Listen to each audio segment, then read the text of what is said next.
자, 지금까지 잘 따라오고 계시죠? 이제 마지막 민사특별법 할 텐데, 민사특별법에서는 사례 문제가 주임법과 가등기 담보법, 부동산 실명법 위주로 나옵니다. 그래서 주임법 두 파트하고 부동산 실명법 두 파트, 그리고 가등기 담보법 그런 식으로 하겠습니다.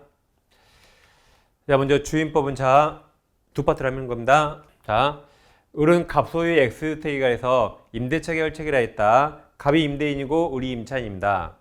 1번 임대차 계약을 1년을 약정한 경우 임차인 을만 그 기간이 유효함을 주장할 수 있습니다.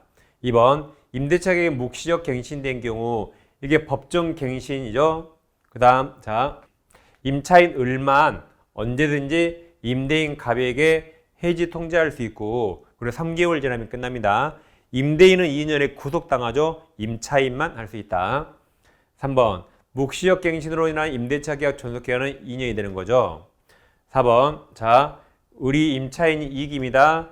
이익이 차임에게 달하도록 차임을 연체한 경우 이때는 묵시적 갱신 인정 안 해줍니다.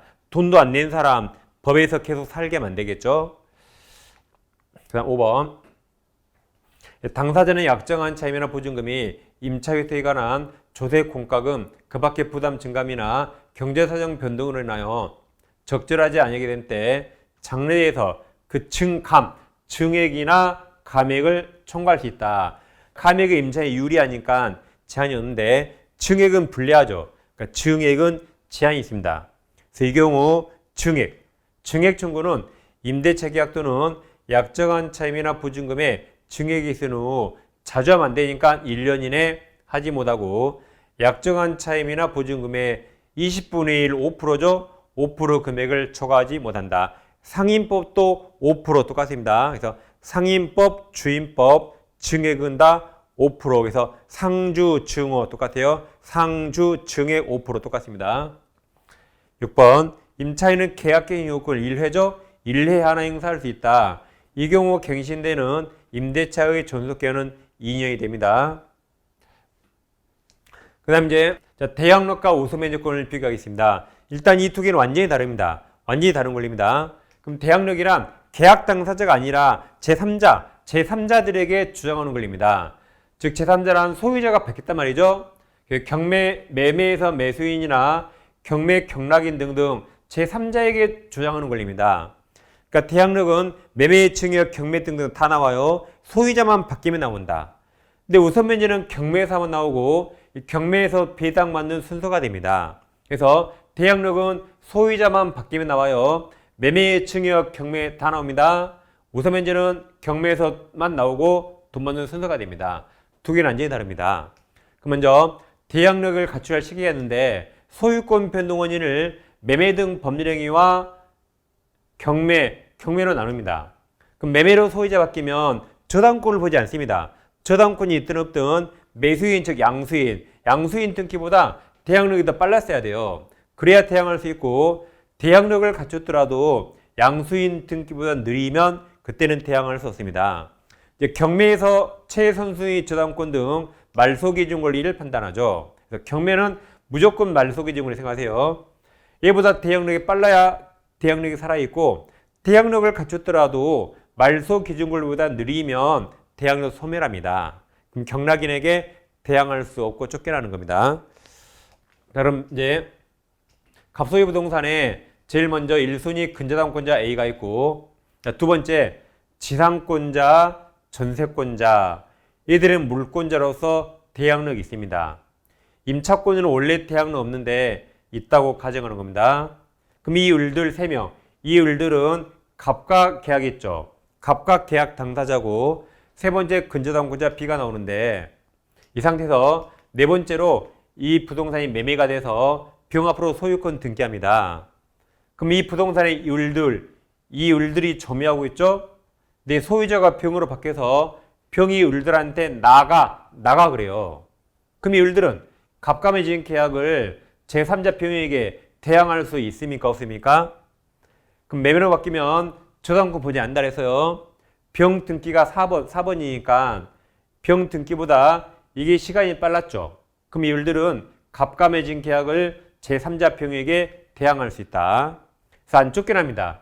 남은 기간 동안 안 쫓겨나요. 그리고 얘는 나갈 때 누구에게 전세금 받아요? 병에게 받는 거죠. 갑이 아닙니다. 얘는 나갈 때 누구에게 보증금 받아요? 병에게 받습니다. 갑이 아니에요. 양수인 병에게 받습니다. 자, 그럼 이율들은 제3자 병에게 대항할 수 있죠. 같은 말이 양수인 병이 양도인 또는 임대인 갑주의를 승계한다고 표현합니다. 그러니까 여기다 병을 대입해요. 그럼 병과 을들이 계약 맺은 것처럼 병이 똑같이 책임지는 겁니다. 그 현상을 이 을들은 갑갑인 계약을 병에게 대항할 수 있다고 말하고, 같은 말이 양수인 병은 양도인 갑주의를 승계한다고 표현합니다. 같은 말입니다. 그래서 대항력에다가 승계한다 같은 말이에요. 근데 이번에는 이제 경매가 나와요. 네 번째. 경매가 나와서 병이 경락받았다. 경락인이 너희들 다 나가 그래요. 그럼 이 을들은 갑감해진 계약을 병에게 대항할 수 있습니까? 대항할 수 없죠. 최선수의 저당권이 말소기진 권리라 대항은 다 소멸한다? 소멸합니다. 대항할 수 없습니다. 그래서 남은 기간 못 채워요. 병이 나가 그러면 얘들은 다 쫓겨난다. 그 애들은 나갈 때 전세권이나 보증금은 자기 배당 순위에 따라 우선 변제 받고 나가는 거죠. 병에게 달라고 못하는 겁니다. 그래서 매매와 경매가 서로 달라요. 그럼 이 경매의 경우는 이 을들은 대항력 없죠. 그럼 우리 대항력 없다는 말은 양수인 병은 양도인 갑주의를 승계하지 않는다고 표현합니다. 다시 꼭 기억하세요. 대항할 수 있다면 병이 갑주의를 승계한다. 대항할 수 없다면 병은 갑주의를 승계하지 않는다고 표현합니다. 그 다음 이제 다시 대항력이 있다가 뭐라고요? 승계한다고 그랬어요. 그래서 갑에게 주택이 있는데 을과 임대차입니다. 그래서 계약기간 2년에 보증금 3억을 지급하고 우리 임차권을 대항력까지 취득했어요. 그럼 을은 아직 3억 달러 못하지만 계약기간이 끝나면 갑에게 3억 받을 보증금 받는 채권이 있습니다. 여기서 병은 을에 대한 채권자인데 을이 돈을 갚지 않아요. 그래서 병이 을의 채권을 일단 가압류했습니다. 그럼 자, 을은 병의 채무자죠. 잘 보세요. 이 보증금 반환 채권에 관해서는 갑이 3억 내줄 채무자고 을이 3억 받을 채권자입니다. 근데 병이 그걸 가압류했죠. 그러면 병이 보기에 갑이라는 사람은 내 채무자에게 3억 내줄 채무자입니다. 그 자를 제3채무자랍니다. 제3취득자 아니에요. 제3채무자입니다. 이 상태에서 주택이 정에게 매매가 돼서 소유권이 넘어오면 이 대항력 있죠. 그럼 대항력 있다가 뭐였죠? 양수인 정이 양도인 갑주의를 승계한다. 여기다가 정을 대입하면 되죠. 그럼 양수인 정은 제3채무자 주의를 승계한답니다. 그래서 가압류 채권자도 양수인 정에 대해서만 가압류력을 주장할 수 있습니다. 왜 그래요? 여기다 정을 대입하면 정의 제3채무자 주의를 승계하고 정에 대해서만 가압류력을 주장할 수 있다. 양수인 정입니다. 그래서 기억하세요. 대항력 있다가 양수인이 승계한다고 표현합니다.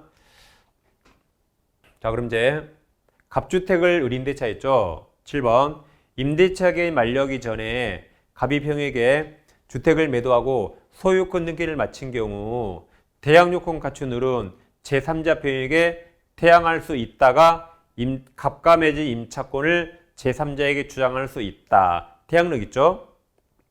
8번 주임법상 대항력 갖춘 을의 임대차 보증금 반환 채권이 가압류 상태에서 주택이 정에게 양도된 경우 양수인청 보세요. 대항력이 있으니까 양수인청은 갑주의를 승계한다. 정은 채권 가압류의 제3채무자를 승계함으로 가압류 채권자는 이제 양수인청에 대해서만 가압류력을 주장할 수 있다고 방금 했습니다. 자, 이제 주임법, 상임법 똑같습니다. 그리고 우선변제나 최우선변제 똑같이 다 대지가액 포함해서 받을 수 있습니다. 다 대지가액 포함해요. 그럼 자, 갑토지와 갑주택이 있는데 주택을 임대차 했습니다. 근데 주택이 미등기라도 주임법 적용됩니다. 미등기라서 토지만 경매 나왔어요. 그러더라도 이 돼지 포함 써 있죠.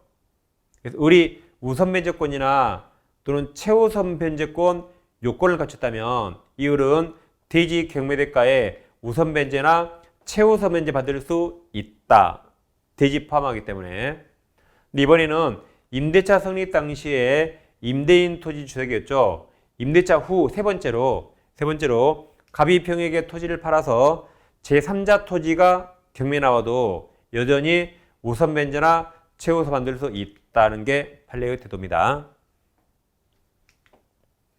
자, 9번. 을이 대항력과 확정일차 갖춘 경우 을의 우선 변제권은 돼지 동그라미 환가대금에 아까 미친다. 돼지 포함. 10번. 임대차 성립 시 임차유택과 돼지가 임대인 소유인 경우 대항력과 확정일차 갖춘 임차인은 돼지만 경매되더라도 그 돼지 매각대금으로부터 우선 변제 받을 수 있으며, 그러니까 사설 끊어요 여기까지. 그 다음 임대차 성립 당시 임대인 값을 쓴 돼지가 제3자 병에게 양도되어 임차주택과 돼지 소유자가 달라지게 된 경우 임차인은 다시 돼지 동그라미 돼지 환가대금에서 여전히 우선 변제 행사할 수 있다 그랬죠. 11번. 자, 을의 임차권 동그라미 쳐봐요. 두 번째, 선순위 저당권 동그라미 칩니다. 경매 나오면 대항력 살아있어요, 소멸해요. 경매 나오면 저당권부터 밑에 다 소멸하니까 대항력 소멸한다. 그럼 대항력 없다는 승계하지 않는다 그랬죠. 그래서 다시 을의 임차권보다 선순위 저당권 존재하는 주택이 경매에 매각된 경우 저당권부터 밑으로 다 이렇게 소멸해요. 소멸합니다. 그럼 대항력 소멸했죠? 그래서 경매 매수인은 임대인 값, 양도인 값 주의를 승계하지 않는다. 아까 대항할 수 없다가 승계하지 않는다 했잖아요. 아까 에우라 그랬죠. 그 다음에 이제 두 번째 주인법 2부를 보겠습니다. 다시 대항력은 자, 갑부동산에 자 보세요. 먼저 근저당 A가 있고 지상권, 전세권은 물권으로 대항력이 있고 임차권도 대항력 갖췄다 해보세요. 이 일들은 갑과 계약한 거죠. 그 다음 저당권자 B가 나오는데 이게 이제 매매가 되면 이 일들은 병 등기보다 시간이 빠르기 때문에 갑과 매진 계약을 대항할 수 있다. 그럼 대항할 수 있으면 양수인 병이 양도인이나 임대인 갑주의를 승계한다 했습니다. 이번에는 아까 다시 경매가 나와요. 경매. 그러면 이 경락인은 대항할 수 있는가? 1번이 말소기준 원리라 대항력 다 소멸한다. 그래서 대항할 수 없다. 그때는 양수인 병은 갑주의를 승계하지 않는다고 표현했습니다. 아까 했던 거 똑같습니다. 그래서 매매와 경매가 다르다. 그럼 자 문제 보세요. 갑은 자 동그라미 쳐요. A 소유 X주택 동그라미. 다음 1번 저당권 동그라미 써요. 갑이 치드가 있고 이어서 을이 A로부터 X주택을 임차 동그라미 써요. 을이 임차에서 즉시 대항력권을 갖추고 확정일자마다 거주하고 있으며 그러면 대항력과 우선 변제권 취득했습니다. 그로부터 2개월 후 병이 X주택에 자 2번 저당권 동그라미 치시고 씁니다. 병이 취득가 있다. 그 후 X주택 지붕을 수리한 정이 현재 자 유치권 동그라미 씁니다. 유치권 행사하고 있다. 근데 병 저당권 실행하는 경매로 무가 소유권을 취득가 있다. 자 그럼 A 소유 주택 있죠? 주택에 제일 먼저 1번 저당권 갑 썼잖아요. 갑. 그리고 임차하고 을 썼죠. 근데 대항력 확정일자 갖췄죠? 그 다음에 2번 저당권 동그라미 치시고 병 썼죠. 그리고 유치권 동그라미 치고 정 썼죠. 이렇게. 근데 경매 나와서 경락인 무가 경락 소유권 취득했다. 그럼 이 을은 경락인 무에게 대항할 수 있나요? 대항할 수 없죠. 선순위 저당권이 말소기준 권리라 대항력 소멸한다. 이렇게 소멸합니다. 대항을 속기는 쫓겨납니다. 나가야 돼요. 나가야 된다. 남문기간 주장할 수 없죠. 나가야 된다. 이처럼 경매가 나오면 말소기준 권리야 다 소멸하는데 유치권은 살아났습니다.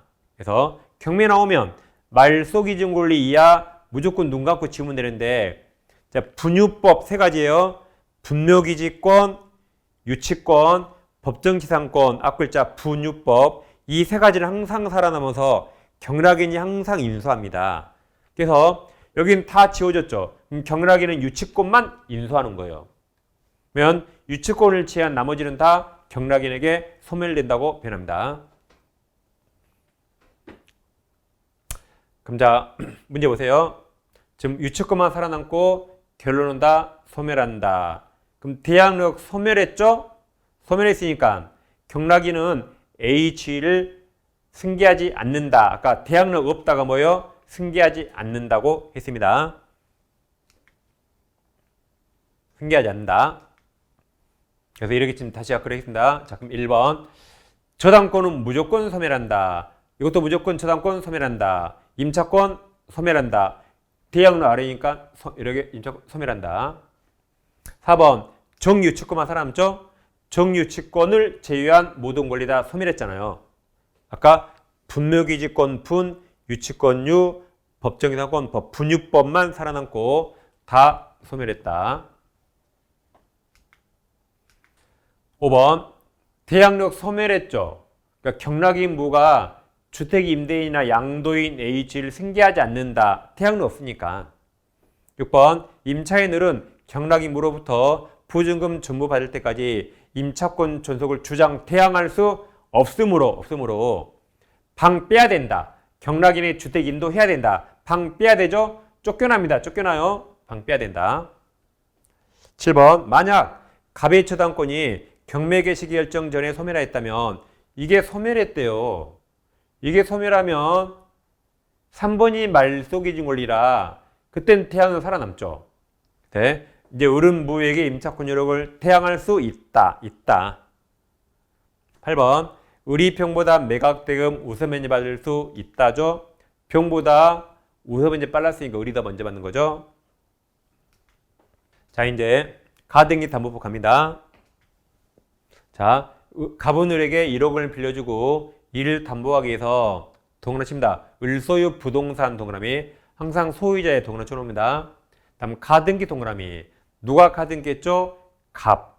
근데 보세요. 청구권 보증 가등기가 아니라 담보 목적으로 가등기 했죠. 이걸 가등기 담보 또는 담보 가등기라 하죠.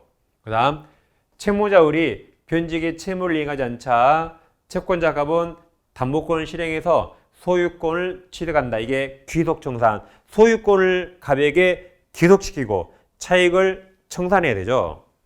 그럼 1번. 청산금이 없다고 읽는 경우에도 갑은 청산금이 없다는 뜻을 채무자 을에게 통지하고 청산기간 2개월 보장해야 됩니다. 2번. 채권자 갑은 일단 통지한 청산금액에 관하여 갑은 다툴 수 없다죠. 3번과 비교해 3번. 갑이 주관적으로 평가한 청산금액 수가 객관적 청산금 평가에 미치지 못한 경우에도 담보권 실행 통지로서 효력이 있다죠. 일단 동갑으로 했으니까 실행 통지 효력이 있어요. 근데 일단 통지하면 갑 자신은 다툴 수 없는 겁니다. 두 개 잘 비교하세요. 4번. 이법 소정의 청산이나 정산 똑같아요. 청산, 정산 똑같다. 정산 절차를 거치지 아니하였다면 가등기 담보권자가 소유권 등을 경로하였더라도 그 등기 유효하다고 할 수 없다. 절차 위반이죠. 반드시 청산해야 되거든요. 청산하지 않으면 등기하더라도 무효가 됩니다. 5번. 갑이 을에게 담보권 실행 통지하지 않으면 청산을 지급하더라도 가등기 기한 본등기 청구할 수 없다. 그러니까 실행 통지도 해야 됩니다. 해야 돼요. 그리고 청산 절차 거쳐야 됩니다. 그래야 소유권 취득할 수 있다. 6번. 을은 채권자 갑이 통지한 청산금액을 다투고 정당한 평가된 청산금을 지급할 때까지 부동산 소유권 이전 등기, 본등기 및 인도채무행위 거절할 수 있다. 이게 동시행위죠. 자, 갑은 정당한 청산금 지급해야 되죠. 정당하지 않은 청산금을 지급하면 그걸 다투면서 정당한 청산금을 지급받을 때까지 을은 본등기와 인도채무 거절할 수 있다. 이게 동시항변권 행사할 수 있다. 그다음 만약 당해 부동산에 갑 담보 가등기 후 후순위 권리자 병이 있다면 후순위 권리자 병은 청산기간 내라면 아직 자기 채권에 자기 저당권에 피담보 채권 변경이 도래하기 전이라도 경매 청구할 수 있다. 그러니까 후순위 권리자 병이 있죠. 아직 자기 채권 변경이 도래 전이라도 청산기간 내에 한해서 경매 청구할 수 있고 이렇게 경매 청구하면 귀속 청산은 중단되고 경매에 참가해야 됩니다. 다음 8번. 자, 갑의 가등기 담보권 실행을 위한 경매 절차에서 을소유 부동산 소유권을 병이 취득하면 그럼 잘 보세요. 가등기 담보나 양도 담보는 담보가 있죠. 그럼 저당권하고 성질이 똑같습니다. 그럼 경매에서 저당권 무조건 다 소멸하듯이 가등기 담보나 양도 담보도 저당권하고 똑같이 경매에서 무조건 소멸합니다. 그래서 가등기 담보는 무조건 소멸한다. 저당권하고 똑같습니다. 이렇게 보시면 되겠고, 그 다음 이제 자 가등기 담보법은 이 돈을 빌려준 관계 소비대차 채권에만 적용돼요. 공사대금 채무 동일하십니다. 만약 그래 소비대차가 아니라 공사대금 채무를 담보하기 위해서 감명이 가등기한 경우 이제 가등기 담보법 적용되지 않는다. 오직 이렇게 채무자를 보호하기 위해서 대여금 채권이나 소비대차 채권에만 이 가등기 담보법이 적용되고 공사대금 채무 X, 매매대금 X, 소비대차 하나입니다. 이렇게 마치겠습니다. 자, 그 다음 이제 부동산 실명부터 1부, 2부 나눠서 합니다. 이게 사례가 잘 나오는데 먼저 자 2020년 갑은 친구 을과 명의태 약정을 하고 동그라미입니다. 병소유 X 부동산 동그라미. 자, 매수 동그라미. 누가 매수했어요? 주어가 갑이죠. 갑소요. 갑이 매수하면서 병에게 부탁해서 을명의 동그라미 소유권 이전 등기 동그라미. 자, 그럼 수탁자 을은 등기만 맡았죠. 모든 걸 신탁자 갑이 다 있네요. 이게 등기 명의신탁이에요. 3자간 등기 명의신탁 중과승약행입니다. 즉 갑소유 부동산이 있는데 죄송합니다. 병소유였죠. 갑이 을과 명의신탁 약정을 해요. 내가 부동산 사면 네 앞으로 등기하자고 약정합니다. 그럼 갑이 신탁자, 을이 수탁자가 되고 그리고 갑이 부동산을 사러 다니다가 병을 만나서 병소유 부동산을 매매하는 거죠. 매매하면서 갑이 부탁하죠. 제가 돈 드리면 등기만 을 앞으로 해주세요라고 부탁해서 을 앞으로 등기가 왔습니다. 그러면 모든 걸 신탁자 갑이 다 했죠. 수탁자에게는 등기만 맡겼기 때문에 이걸 등기 명의신탁. 그럼 약정도 원칙 무효, 등기도 원칙 다 무효죠, 무효. 즉 갑과 을 간에 뭐 종종 배우자 그런 말 없으면 원칙 다 무효가 됩니다. 그럼 을 무효면 병이 소유자죠. 그럼 무효등기 말소 청구는 물권자 병이어야 됩니다. 법적으로 무효등기 말소 청구는 물권자 병이어야 돼요.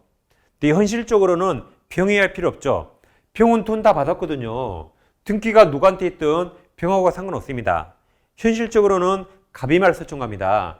돈은 내가 줬는데 등기는 을 앞으로 했잖아요. 현실적으로는 갑이 청구합니다. 그럼 매매는 유효입니다. 유효. 원칙 유효. 이게 원칙 무효가 되는 거죠. 그럼 갑은 을에게 직접 등기 청구할 수 없습니다. 매수인인데 등기 안 했죠? 물권자 아니라 직접 말소 청구할 수 없다. 그리고 을은 소유자 아니죠. 을은 얻은 이득이 없으니까 부당이득을 반환을 원인으로도 등기 청구할 수 없습니다. 아까 누가 한다고요? 물권자 병이 한다고 했죠. 그래서 갑은 병을 대위해서 하는 겁니다. 병을 대위해서 해야 되고 직접 등기 청구할 수 없다. 근데 여기서 을이 말소되기 전에 정에게 팔고 등기하면 이 부동산 실명법의 엄청난 특식이 있죠. 정은 악이라도 소유권 취득합니다. 이 특칙 4조 3항에서 1항, 2항 명의신탁 약정과 등기 무효는 제3자 앞에 선의가 없죠. 제3자에게 대항하지 못한다. 선의가 없으니까 악의도 부대입니다. 악의도. 엄청난 특징이죠. 그래서 수탁자 등기 무효이더라도 그 무효 가지고 제3자에게는 대항할 수 없어요. 그래서 수탁자 0이더라도 이 엄청난 특징 때문에 제3자청은 악이라도 0이 100으로 바뀌어서 소유권 취득합니다. 그래서 엄청난 특징이죠. 비통착사강은 선의 3자만 보호되는데 이 명의신탁 무효는 악의 3자도 보호됩니다. 엄청난 특징입니다. 정은 유예요. 자, 문제 풉니다. 1번 갑과을 매매사 약정은 무효죠. 갑과 병의 매매는 특이하게 없는 아무 사정 없으면 유효. 유효니까 갑과 병 유효죠. 유효. 그래서 병의 갑에 대한 소유권 이전 등기물을 소멸하지 않는다. 유효니까 유효. 유효. 3번 이건 무효라. 병이 소유자죠. 병이 부동산 소유자이다. 4번 병은 명의신탁자 해지 동그라미 해지를 원인으로 갑은 을에게 소유권 등기 청구할 수 없다. 직접 못한다 그랬죠? 직접 못하고 그리고 해지도 못합니다. 무효라 해지할 수 없어요. 해지는 유효일 때만 하는 거죠. 5번 갑은 부당이득 반환을 원인으로 을에게 소유권 등기 청구할 수 없다. 직접 못한다 했어요. 을은 얻은 소유자가 아니라 얻은 이득이 없죠. 그러니까 부당이득 한 게 없습니다. 청구할 수 없다. 그래서 어떻게 한다? 이 병을 대유한다 해서 갑은 병을 대유해서 을을 상대로 무효등기 말소 청구할 수 있다. 7번 병이 소유자죠? 병이 소유자. 병은 소유자니까 진정명의 회복을 원인으로 을에게 소유권 등기 청구할 수 있다. 8번 을이 정에게 부동산을 처분한 경우 정은 자 악이더라도 선이 악이 불문하고 소유권 취득한다. 9번 만약 갑과 을일 신탁자와 수탁자가 사실혼 관계에 있다면 갑과 을 사이 명의탁은 무효죠. 법률혼만 유효죠. 예외적으로. 사실혼은 보호되지 않습니다. 혼인신고한 법률혼만 유효. 사실혼은 보호하지 않아요. 자, 이제 마지막 2부입니다.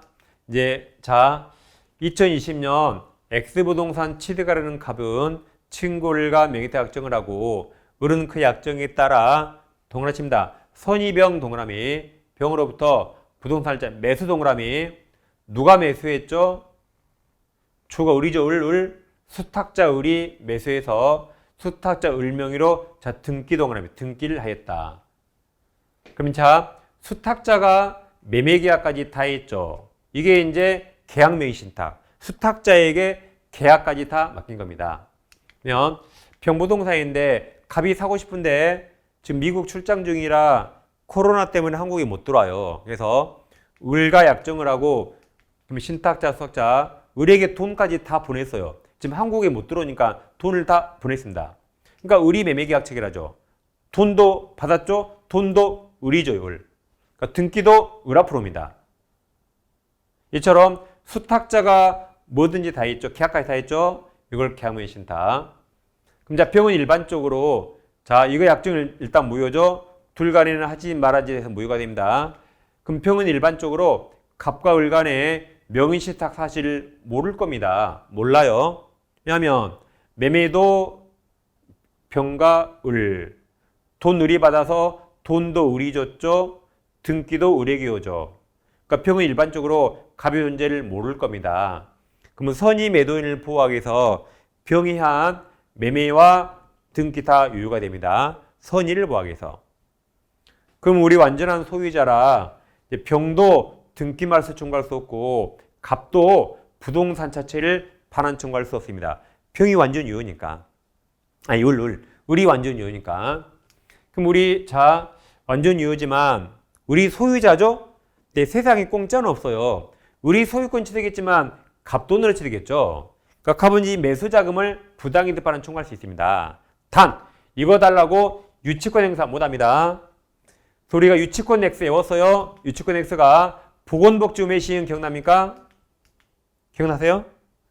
이제 명의신탁 유치권 X 그리고 이게 매매대금 유치권 X. 그러니까 돈 달라 할 수 있지만 유치권 X가 됩니다. 여기서 이제 우리 소유자라 정에게 팔 수 있죠. 팔고 등기하면 정은 악이어도 소유권 취득합니다. 왜 취득하죠? 우리 소유자니까. 소유자로부터 완벽한 권리를 취득하면 알았던 몰랐던 취득한다. 그러니까 이 특칙이 필요 없어요. 이 특칙은 무효일 때만 나온 특칙이에요. 무효일 때만. 여기 유효죠. 그러니까 이 특칙이 필요 없고 이 특칙 때문이 아니라 을이 완전한 소유자라 수학으로 100이죠. 그럼 100을 생겨받으면 뭘 알았다 몰랐다 무조건 100 그랬잖아요. 그래서 당연히 최소한 거지 이 특칙이 필요 없습니다. 만약에 이제 병이 악이다. 병이 모든 걸 다 알고 있어요. 그럼 병도 보호할 필요 없죠. 그럼 병이 한 건 다 무효라 매매도 무효, 이제 등기도 무효가 됩니다. 그럼 병이 소유자인데 을 무효라 병이 소유자인데 을이 다시 팔잖아요. 그때는 이 특칙 무효니까 그때는 이 특칙에 따라서 제3자청은 악이라도 소유권 취득한다. 그래서 0이더라도 이 특칙에 따라서 0이 뭐로 바뀌어요? 100으로 바뀝니다. 아무튼 청은 무조건 다 소유권 악이라도 무조건 취득한다. 자, 문제를 푸는 자 1번. 갑과 을의 명의타 약정은 갑과 을 종종 배우자 아니죠? 하지 말라는 거였죠? 무효 약정은 무효. 을명의 등기는 문제가 선이라 했으니까 선이는 유효. 문제가 선이병 동원했잖아요. 그럼 때는 원칙 유효. 3번 병은 을명의 등기 말소 총괄 수 없다. 을이 완전한 소유자라. 4번 갑은 을을 상대로 부당이득 반환으로 X부동산 등기전 청구할 수 없다. 을이 소유자죠. 그러니까 이 매수자금을 청구한다 그랬죠. 매수자금. 부동산 X. 5번 갑은 을에게 제공한 부동산 매수자금 동그라미 이걸 청구할 수 있는데 매수자금을 해소를 위해서 부동산의 유치권 행사할 수 없다. 보건복지부 매신. 6번 만약 병이 악의인 경우라면 그러면 악의는 무효, 여기 파란색 무효. 취득하지 못한다. 7번 만약 을이 정에게 X봉을 매도해서 소유권이 이전등기해 준 경우 정은 악의이더라도 선의 악의 불문하고 소유권 취득한다. 한다죠. 무조건 악의 양쪽 다 취득한다. 자, 여기까지 해서 우리가 시험에 나올 만한 중요 사례를 완벽히 공부했습니다. 중요 법점은 대법원 판례까지 다 사례로 가로넣기로 철저히 대비했죠. 이거 가지고 이제 끝까지 가는 겁니다. 중요 논점을 다 파악해서요. 자, 그래서 지금 여러분들은 이론이 정립되어 있는데 좋은 문제를 푸셔야 돼요. 어떤 문제? 좋은 문제. 안 좋은 문제를 풀면 실력이 안 좋아집니다. 그래서 기출 문제를 토대로 해서 아주 중요한 지문을 선정했으니까 여러분 반복하시면 되겠습니다. 자, 여러분 마지막까지 정리를 잘하셔서 여러분 합격을 기원합니다.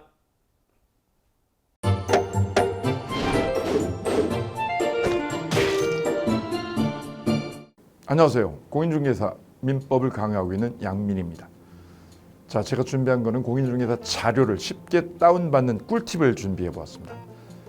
자, 공인중개사를 공부하다 보면 방대한 양의 자료를 접하게 됩니다. 하지만 그것을 일일이 다 출력을 하시거나 보관을 하는 데는 불편함이 따르죠. 이를 해소하기 위해서 핸드폰을 쉽게 활용할 수 있는 꿀팁을 준비했습니다. 네이버 밴드라는 어플을 통해 필요한 자료들을 보거나 다운받을 수 있습니다. 이 네이버 밴드를 활용하는 방법을 하나씩 알려드리도록 하겠습니다. 1단계, 네이버 밴드라는 어플을 다운받습니다. 가장 먼저 안드로이드 버전은 플레이 스토어를 클릭하시면 되겠습니다. 아이폰은 앱스토어에서 하시면 됩니다. 그 다음 검색창에 네이버 밴드를 검색하시고 다운 혹은 설치를 클릭하시면 되겠습니다. 이렇게요. 2단계, 밴드 어플에서 공수모를 검색해 주시면 되겠습니다. 밴드 어플을 누르시면 위쪽 상단에 보시는 것처럼 돋보기 모양의 아이콘이 보입니다. 이 돋보기 부분을 클릭하시게 되면 맨 위쪽에 하얀 공백의 검색창이 생기는데요. 이곳을 눌러서 공수모 이 세 글자를 쳐주시면 되겠습니다. 3단계는요. 해당 공수모 밴드를 들어가 주시면 됩니다. 이 밴드는 공인중개사를 공부하시는 수험생들을 위한 밴드입니다. 수험생들을 위한 시험 정보나 자료가 업로드 되어 있어서 공부를 할 때 활용할 수 있는 밴드입니다. 보시는 것과 같이 강의와 관련된 공지사항이나 최신 자료가 다양하게 제공되고 있습니다.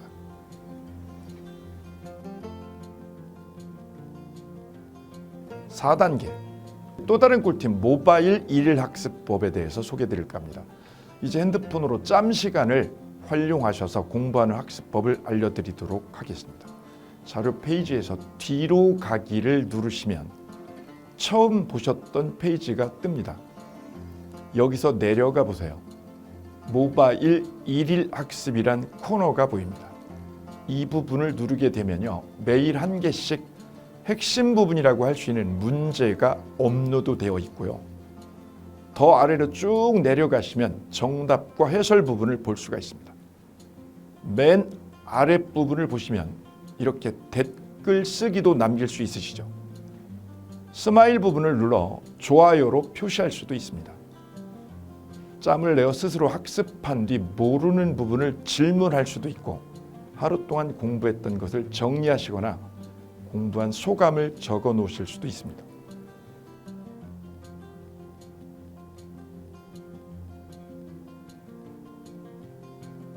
지금까지의 과정과 같이 공수모 밴드에 가입하신다면 다채롭게 업데이트되는 양질의 최근 자료들을 접하시고 활용할 수 있습니다.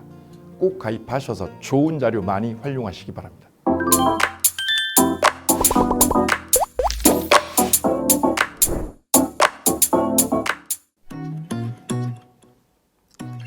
자, 안녕하십니까. 자, 이번에는 부동산 실무, 일반인들이 어떤 도움을 받기 위한 관련된 밴드에 대해서 소개를 시켜드릴 건데요. 일단은 검색창에다가 365 부스라고 치시면 돼요. 365 부스인데 365일 부동산 스터디라는 밴드예요. 네이버 밴드인데 365 부동산 스터디라는 밴드 일단 클릭하시면 현재는 이제 4만 명 정도 되는 밴드인데요. 우리가 일반인들이 어떤 부동산 정보를 습득하는 데 있어서 이 정보를 얻기가 되게 쉽지가 않습니다. 내가 어딘가를 찾아본다고 해서 잘 찾을 수 있는 것도 아니고, 어떤 전문가들이 하는 말들이 이 친밀성이 있는 건지 아닌지에 대해서도 우리가 잘 믿을 수가 없는 거기 때문에 그런 정보를 그래도 좀 손쉽게 찾아볼 수 있게끔 저희 이제 이 밴드에 구성된 전문가들이 정보를 좀 제공해 주는 거기 때문에 아마 유용하게 활용할 수 있을 거고요. 내가 부동산 중에 토지를 좀 알고 싶다, 또는 상가를 좀 알고 싶다, 또는 나는 내 집 마련을 위해서 청약이 좀 궁금하다. 근데 그게 솔직히 어디 가서 물어보거나 어떤 정보를 찾기 쉽지 않아서 그것 때문에 만들어진 밴드라고 보시면 돼요. 그래서 365일 내내 부동산을 어떤 공부한다는 취지로 밴드에 들어오셔서 질의응답도 하시고 궁금한 사항에 대해서 예를 들어 문의하시면 저희가 관련된 정보를 또 제공해주는 그런 밴드라고 보시면 되겠습니다. 어떤 밴드냐면 한번 보시면은 지금 현재는 공지사항이 제일 먼저 나올 건데요. 이 공지사항은 기존에 있던 오프라인이 어떤 강좌가 있으면 그 강좌에 관련된 거 세미나라든지 그래서 평소에 이제 우리가 이제 접하지 못했던 강의들 있죠. 이렇게 진행이 된다라는 거 공지를 좀 하는 그런 내용들이고요. 하나 좀 더 올리면 자, 이제 우리 교수님이에요. 교수님 중에 상가 교수님이 최근에 예를 들어서 법이 바뀌었어요. 법이 바뀌게 되면 최근에 바뀐 법이 이러한 바뀐 법이 있으니 중개업을 한다거나 투자를 할 때 좀 유의해서 알아보시면 좋겠습니다라는 거를 올려놓을 거예요. 기존에 올려놓은 자료가 있으면 또 찾아보시면 되는 거니까 이렇게 해서 계속 밴드에서 소식을 받으시면 실전에 굉장히 도움을 많이 받을 거라고 예상합니다. 부동산 관련된 내용 중에서 하나 더 보시면 이제 랜드프로에서 직접 우리 프로그램 만들고 있어요. 그래서 부동산 까발리기, 부동산 부티크 이런 팁이 관련돼서 부동산 팁 있죠. 예를 들어서 청약을 받아야 되냐 말아야 되냐, 지금 강남권 아파트를 투자해야 되냐 말아야 되냐, 이런 정보를 쉽게 여러분들이 접하지 못하기 때문에 그런 관련된 것들을 시대에 맞게 흐름에 맞게 부동산 시장이 이제 요동치면 내가 지금 집을 팔아야 되냐 사야 되냐 그런 것들에 대해서 신속하게 정보를 들을 수 있는 밴드니까 시간이 나실 때마다 자주 들어오시고 저도 자주 들어가서 좋은 정보 남겨드릴 테니까 자주 들어오시기 바랍니다. 저는 부동산 공법하고 부동산 토지 투자를 강의하는 고상철이었습니다. 자주 밴드에서 뵙도록 하겠습니다. 자, 수고하셨습니다.